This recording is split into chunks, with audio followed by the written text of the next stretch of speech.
Everyone good morning and welcome back to the channel. तो finally भाई काफ़ी ज़्यादा टाइम के बाद अपनी ये गाड़ी जो है अब सेल हो गई है। गाड़ी कौन सी है मैं दिखा देता हूँ। लोगों ने देखी भी होगी भाई, अपनी गाड़ी थी किया सोनेट 1.2 लीटर की 2024 मॉडल था ये HTK प्लस, जिसमें फीचर वगैरह बहुत अच्छे आते हैं। रीज़न क्या था सेल करने का वो भी बताऊंगा, और परचेज करने का जो रीज़न था वो भी बताऊंगा। तो देखिए, जब भी कोई स्मॉलर सेगमेंट से आप एक बड़े सेगमेंट पे शिफ्ट होते हो ना, तो कस्टमर की प्रेफरेंस होती है कि ऐसी गाड़ी ली जाए जो देखने में भी अच्छी हो और फीचर भी काफ़ी अच्छे मिल जाए। आई थिंक Hyundai एंड किया की गाड़ियाँ ऐसी हैं जो आपको प्राइस कम के अंदर फीचर काफी अच्छे दे देती है। जैसे इसमें ऑटोमेटिक हेडलैम्प आता था, पुश स्टार्ट आता था, क्रूज कंट्रोल आता है, सनरूफ उस टाइम नहीं आता था, और जो टायर है वो भी आपको एलॉय साइज के मिलते थे। भले ही एलॉय नहीं आता HTK प्लस में, लेकिन अब आने लगा, उस टाइम नहीं आता था, है ना। बाकी auto fold ORVM welcome function, जैसे आप गाड़ी के पास जाओगे ये डोर्स जो है ऑटोमेटिक लॉक अनलॉक हो जाते हैं। सेगमेंट में काफी बड़ा आपको बूट स्पेस मिल जाता है, कनेक्टेड टेल लैम्प मिल जाते हैं, फ्रंट के जो हेडलैम्प हैलोजन वाले मिल जाते हैं, और भाई 16 इंच का इसके अंदर टायर आ जाता है, सेम जो ब्रेजा के अंदर आता है। साथ ही फीचर में rear parking sensor, front parking sensor, बहुत सारी चीजें हैं जो इस गाड़ी को एक अच्छी गाड़ी बनाती है और कस्टमर को अपनी तरफ अट्रैक्ट करती है। सभी की तरह भाई मुझे भी इस गाड़ी का लुक बड़ा पसंद आया था। मैंने कहा भाई देखने में कितनी बड़ी लग रही है और कितनी अच्छी गाड़ी है ना। लेकिन जब आप इसके अंदर बैठते हो ना, तो इसकी कुछ खामियां भी है जो बाय द टाइम आपको समझ आती है। और फिर मैंने ये गाड़ी ज्यादा दिन नहीं चलाई, मैंने मुश्किल से साल भर ये गाड़ी चलाई होगी, और अब मैंने ये गाड़ी सेल कर दी है। क्या प्राइस में सेल करी है वो भी बताऊंगा, बाकी एक बार अंदर बैठ के बात करते हैं। बाकी सेल करने के कुछ रीजन है, लेकिन एक बार अंदर भी आप नजर डाल लो। अब देखो इसके अंदर कुछ जो इंस्ट्रूमेंट क्लस्टर इस टाइप का आता है, स्टार्ट कर लेते हैं। ये देखो अनफोल्ड हो गए दोनों चीज मेरे,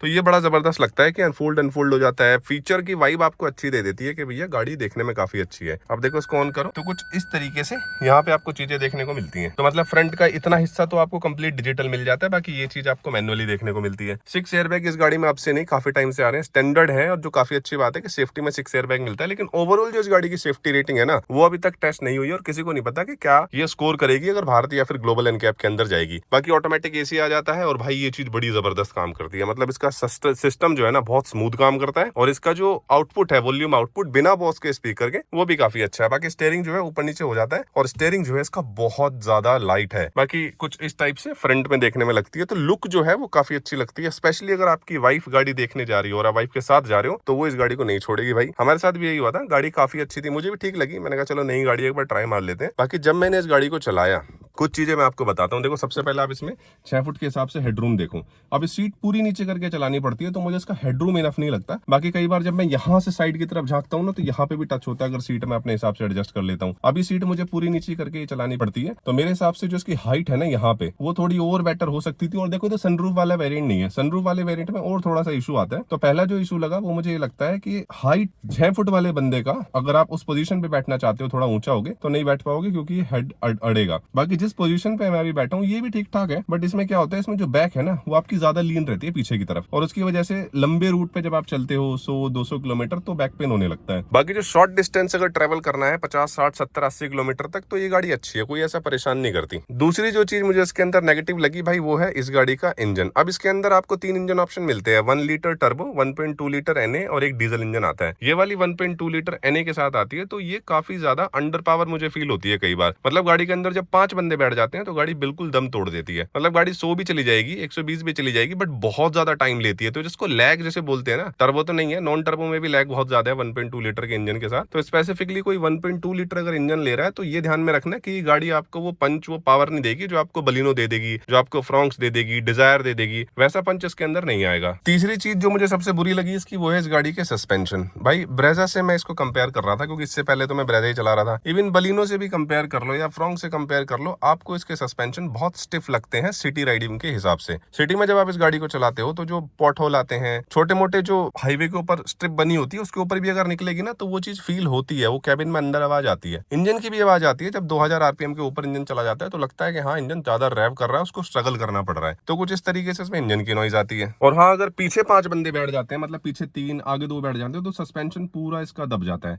वही सस्पेंशन हाईवे पे बेटर है। मतलब मैं अगर इसी सस्पेंशन से ज्यादा हाईवे राइड मारता हूँ, छोटे मोटे अगर हाईवे पे खड्डे आते हैं तो वो तो निकल जाते हैं, बट हाँ अगर कोई ब्रेकर आ जाए, सिटी के अंदर आप गाड़ी चला रहे हो, तो वहां बड़ी प्रॉब्लम करती है, खड्डों में, ब्रेकर में, राइट। तो वहां पे बड़ी ना पीछे वाले पैसेंजर भी अनकंफर्टेबल रहते हैं। कई बार थोड़ा ऑड इवन रोड आ जाता है, जब चलते चलते हल्का से बम्प आ जाता है रोड पे, तो वो बम्प भी इसके अंदर बड़ा फील होता है। पॉजिटिव ये है कि बम्प आने के बाद ना गाड़ी आउट ऑफ कंट्रोल नहीं जाती, गाड़ी फिर भी सीधी चलती रहती है। ब्रेकिंग गाड़ी की ब्रेजा के हिसाब से मुझे फिर भी कम लग रही है। आई डोंट नो 1.2 में ये इशू है या फिर डीजल के अंदर भी यही है, बट इसकी जो ब्रेकिंग है ना वो बहुत जबरदस्त नहीं है। मतलब आपको पंजा थोड़ा टाइट दबाना पड़ेगा, लेकिन ऐसा भी नहीं है कि ब्रेक मारने पे गाड़ी लेफ्ट राइट कहीं भागेगी, गाड़ी वहीं रुकेगी ब्रेक मारने में, बट पंजा थोड़ा आपको टाइट दबाना पड़ेगा। और जो टायर स्किड होते हैं ना, वो इस गाड़ी के अंदर हो जाते हैं, भले ही ABS आता हो, ESC आता हो, बट इसके अंदर टायर स्किड होते हैं। आगे जो गाड़ी की सीटें हैं, देखो जैसे ये सीटें हैं ये अच्छी हैं, कंफर्टेबल है, तो यहाँ पे कोई पैसेंजर बैठेगा वो कंफर्ट फील करेगा। बट आपको जो क्लच दबाना पड़ता है ना, क्लच इसका थोड़ा सा प्रेस करना पड़ता है, ऐसे दबाना नहीं पड़ता। जब प्रेस करते हैं ना तो यहाँ जोर पड़ता है, बाकी जब दबाते हैं तब यहाँ पे इस असर आता है। तो ये बेटर है कि ये आप मुझे बता देना, मुझे लगता है इसमें दर्द होने लगता है। बाकी ब्रेजा जैसी जो ऊंची गाड़ी होती है उसमें यहाँ पे इतना इशू नहीं आता जितना यहाँ पे इशू आता है, क्योंकि ये ना थोड़ी नीची गाड़ी है कंपेयर टू ब्रेजा। बाकी क्या है कि ये जो इसके अलावा जो ये आर्मरेस्ट की प्लेसमेंट है, ये देखो कितना पीछे है, बिल्कुल इससे सटा हुआ है, जबकि मैं कोहनी ऐसे रखता हूँ, अब ये नीचे खिसकती है यहाँ से, तो ये थोड़ा सा आगे की तरफ होता तो भी बेटर होता, बट ये काफी ज्यादा पीछे है। राइट, ऐसे यहाँ पे ये बेटर है। अगर ये पोजीशन देखोगे ना, ये वाली पोजीशन बढ़िया है, बट थोड़ा सा इसका जो आर्मरेस्ट है वो थोड़ा प्रॉब्लमेटिक है। बाकी ये ठीक है, मतलब स्लाइड होना चाहिए था बट नहीं होता, ठीक है कोई बात नहीं। बाकी 5 स्पीड के साथ आती है, C टाइप पोर्ट वगैरह यहाँ मिल जाते हैं, पीछे भी C टाइप पोर्ट मिल जाते हैं, और पीछे आपको अच्छी खासी सीट का जो कंफर्ट है वो मिल जाता है। लेग रूम जो हेड रूम है पीछे वाले पैसेंजर के लिए वो ठीक ठाक है, मतलब ब्रेजा के बराबर ही मिलेगा, तो पीछे ठीक है।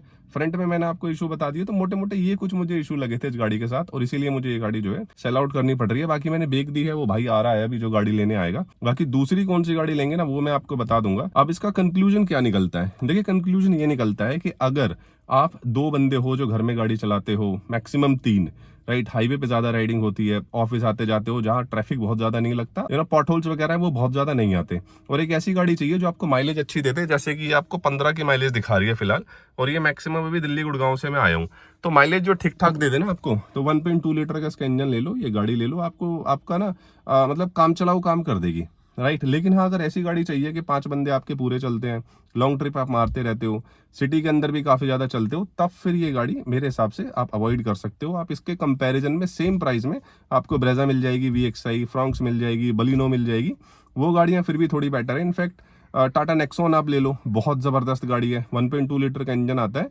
और वो इंजन इसके 1 लीटर के टर्बो इंजन को टक्कर दे देता है, राइट। 1 लीटर का टर्बो मैंने नहीं चलाया, बट उसकी परफॉर्मेंस ठीक ठाक बोलते हैं, बट परफॉर्मेंस तो मिलेगी ठीक ठाक, बट जो मैंने आपको ओवरऑल चीजें बताई ना ST प्लस में, बस यही सारी चीजें हैं जो आपको कॉम्प्रोमाइज करनी पड़ेगी। बाकी फर्स्ट टाइम बायर के लिए ओके है, सिटी में चला लीजिए, लोकल में चला लीजिए, सीख जाओगे अच्छे से इस पे गाड़ी। और अगर कोई बंदा ब्रेजा से इस पे शिफ्ट होना चाहता है या बलिनो से इस पे शिफ्ट होना चाहता है, तो एक बार को इसको अवॉइड कर सकता है। 1.2 लीटर का इंजन, आप इसका जो 1 लीटर टर्बो है उसकी तरफ जा सकते हो, बट ये ध्यान रखना कि जो चीजें मैंने आपको बताई ना, खड्डे हो गए, ब्रेकर्स हो गए, उन पे आपको इशू आता है।